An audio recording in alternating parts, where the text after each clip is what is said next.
When we deal with the issues of family, we come to the terrain of spiritual warfare. It is one of the greatest arena of warfare. The marriage, parenting, the children.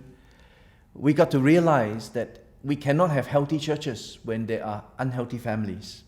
It is only when we develop healthy families do we have healthy churches. How then do we build strong relationships? In my relationship with my wife, I have found that the greatest thing that have helped us is honesty, transparency, and confession. The ability to communicate heart to heart. The ability to say sincerely, I am sorry, I mean it, I will change.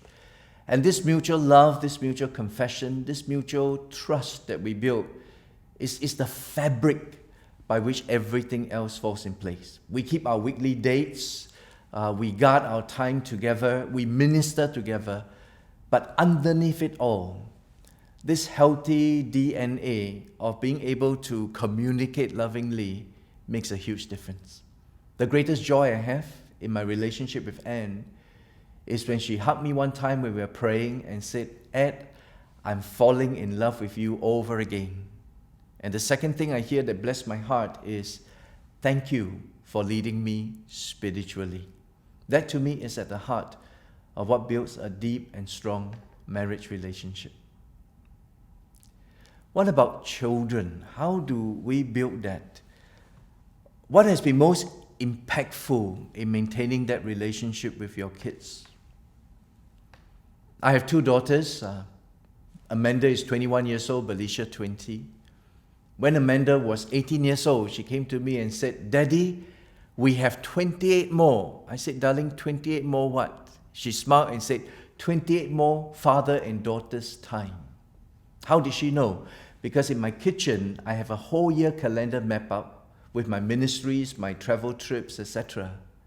And then map out in the same calendar is the father and daughter time, a year ahead, so that my kids know when we are catching personal time together. And what brings joy to my heart, at that time, my 18 years old, she's looking forward to time with her father, and she's counting. They are both 21, 22 today, and we still capture and keep the father and daughter's time together. Sometimes it's father and daughters, two of them. Sometimes it's father-daughter, one-on-one. But this time that I guard, this time that I set apart, this time that is intentionally scheduled way in advance, helps us build that relationship, because relationship involves time, and giving time is one of the greatest gifts I can give to my children. In balancing life's demands between ministry and personal family life, I have found it is important to walk by wisdom. Let's define wisdom. Wisdom is balancing the tensions of life in the fear of the Lord. Life will have its existential tensions. But in the fear of the Lord, in the leading of the Lord, we learn wisely to balance that time.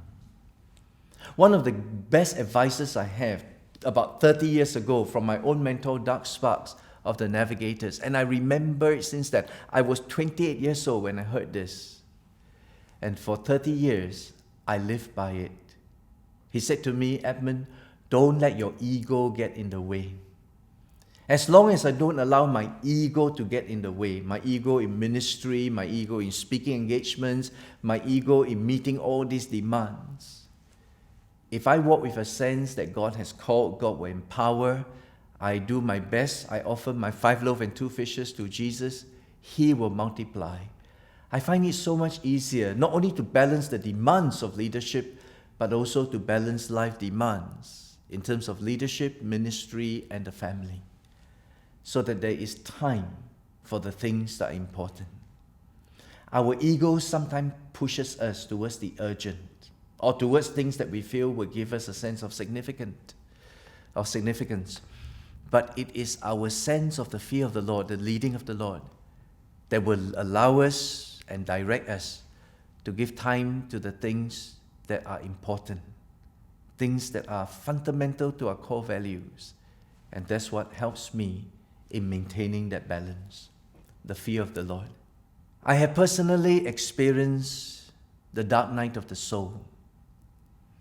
Not because of some depression or because ministry gets tough. Leadership is always tough. It comes with the terrain. But the dark night of the soul comes sometimes in a very surprising way. I remember one time, the ministry was going fine, the marriage, the family was wonderful. I was in my study room and suddenly I just feel, for no reason, of course I can tell you now, it's spiritual attack, spiritual warfare. But I felt a miserable failure. I felt there is a lack of purpose in why I do what I do. Because what's the use? There's a sense of hopelessness. Am I really producing true disciples, real disciples, with all the efforts that are being put in, with all the messages, the pulpit ministry, Bible teaching and everything else? What's the true net worth? What's the real result? Are lives really being transformed? I tried to pray, I couldn't pray. I tried to recite scriptures.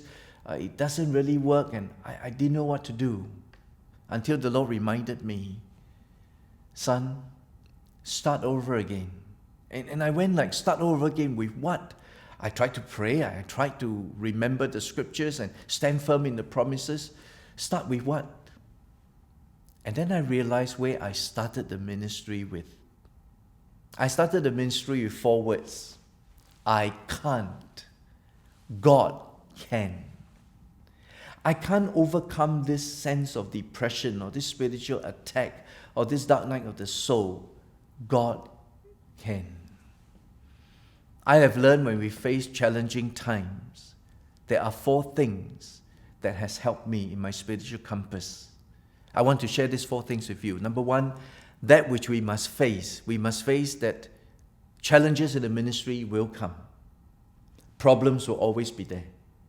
Our feelings of inadequacy will be there.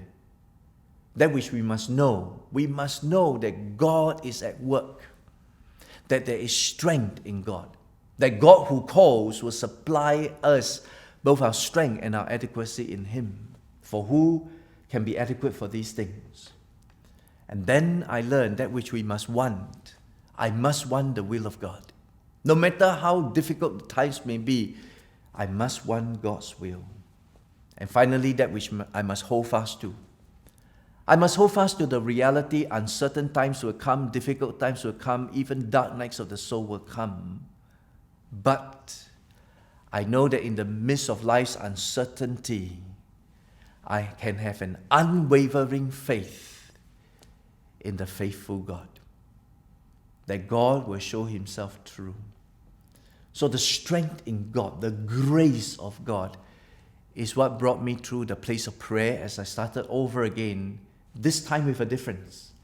It's not focusing on myself or which buttons to push in order to get out of the dark night of the soul. It is to start over again to realize it's not about me, it's all about God. I can't, but God can. And I want to testify to you with joy, He has brought me through each time there are challenges, difficulties, or even the dark night of the soul.